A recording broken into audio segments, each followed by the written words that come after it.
Good afternoon. Thanks for joining me today. I'm really excited that you guys are able to join me today. I am going to, you're actually in for a treat today. Little do you know, I mean that literally.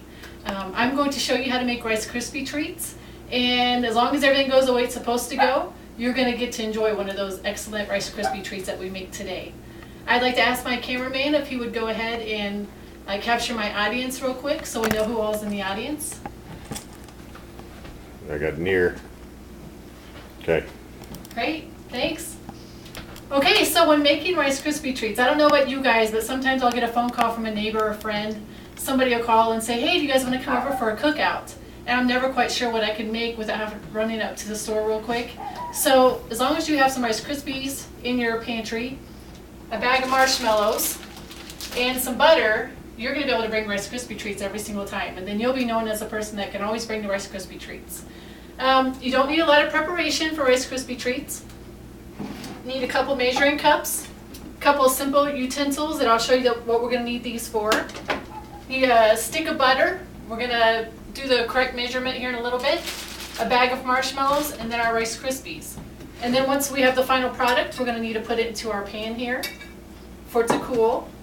And then we do need to cook a little bit for this. So we won't be master chefs after this, but we certainly do have to use the stovetop a little bit.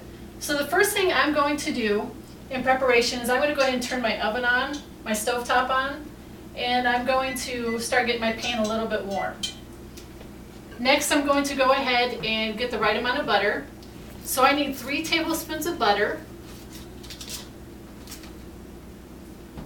And they make it very easy for you on the side of butter sticks these days. I would go ahead and use a stick of butter. It's easier than trying to measure out from a container of margarine or butter. And then just to make a little bit more surface area so my butter will melt a little bit quicker, I'm going to just cut it up into thirds. I'm going to toss it in my pan. And I'm going to start letting my butter melt. So while my butter is melting, there's plenty of other things that I can do and get prepared so that I can make sure that this all comes together quickly for us.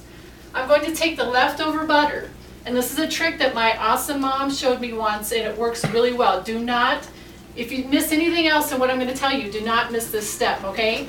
Take your butter, this is going to be the pan we're going to put our Rice Krispie treats in at the very end, and go all around your pan. And it doesn't have to be perfect, but you want to make sure that you get butter along the sides, in the corners, on the bottom, because we all know how sticky marshmallows are. And if we don't do this, we're going to make our Rice Krispie treats, put them in our pan, and then we're going to have to get a crowbar to get them out, okay? So we don't want to do that. So you've got butter in the bottom of your pan. We are done with our butter. Well, actually, we're going to use it in a second, but we're done for the most part at the moment. I hear that butter melting, that's great. Do not burn your butter. It is possible to overheat your butter, so don't do it at a high temp. The next thing we need to do is get some marshmallows. We need about 4 cups total of marshmallows. This is a 2-cup container. Apologize, this is a 4-cup container. So we should be good in one shot here. We have our 4 cups of marshmallows. Never hurts to throw in a few extra marshmallows. We call those extra chewy. Should be done with our marshmallows. Very important that you make sure you're keeping an eye on your butter and marshmallow combination. This is the most important step other than buttering your pan, because if you overcook your marshmallows and your butter, it'll caramelize, and then what's going to happen is your Rice Krispie treats are going to come out really hard and brittle. So we're going to let this kind of melt together. We're not going to forget about them, but we're going to go ahead and move on to our Rice Krispies. I find that it's really helpful to get them measured out. We need 6 cups. This is a 2-cup container. And we're back to our 4-cup. The nice thing about Rice Krispie treats is it can be close, but it doesn't have to be exact. So we should be in good shape there. Let's check out our marshmallows again. It's hard for you guys to see, but they're kind of mixing together with the butter.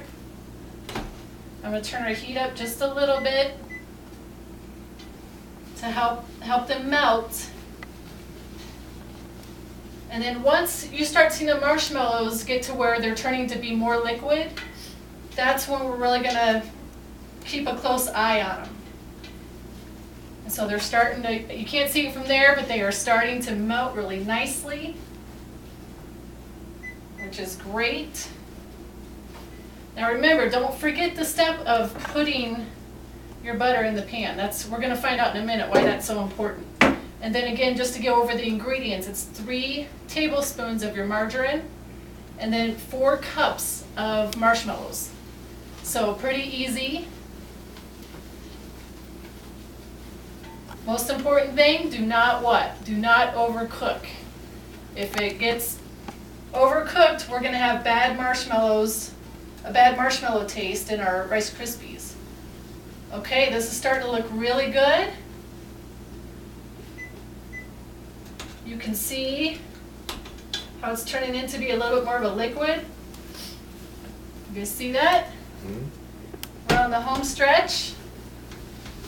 Now, for me, once I get it to a point where I know that I don't need any more heat, I'm going to turn my heat completely off.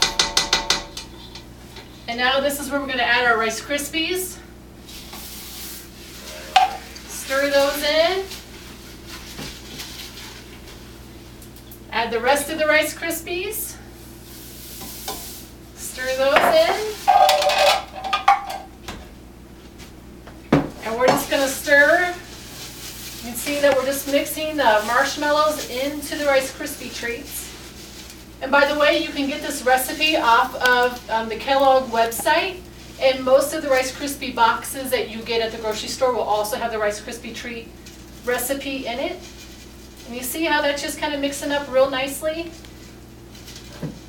Now, you do not want to walk away from your pan because it's going to start, once it starts cooling off, it's going to harden. So you want to kind of stir. We're at a point now where we're going to add it to our nice buttered pan. And all you have to do is just kind of gently tilt it over. We're going to scoop it out. Now they're sticky, they're going to stick, and that's probably the worst part of making Rice Krispie treats is you have to wash the pan. And that's okay, because we can soak it for a little while. Alright, so we've got most of it out. Now, here's the last thing that we're going to do with our butter. Another trick that my very wise mom showed me. We are going to put some butter on the back of a spoon. You can do a large wooden spoon, a spatula.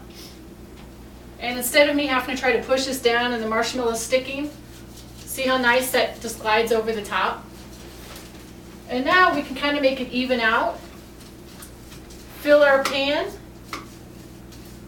And you want to try to make it as even as you can. You know, that way your Rice Krispie bars come out when you cut them. They come out nice and even and nobody feels like they got the little one. Nobody likes to have the little dessert, right? We all want to have the big one. All right, so these are looking good. So now, voila, we have Rice Krispie treats. And they shouldn't stick to our pan because we did a good job of greasing that pan. So I'm going to cut. The good thing is you can eat these right away. They're going to be a little soft if you let them set a little bit. They will harden up a little bit. And you have a Rice Krispie treat.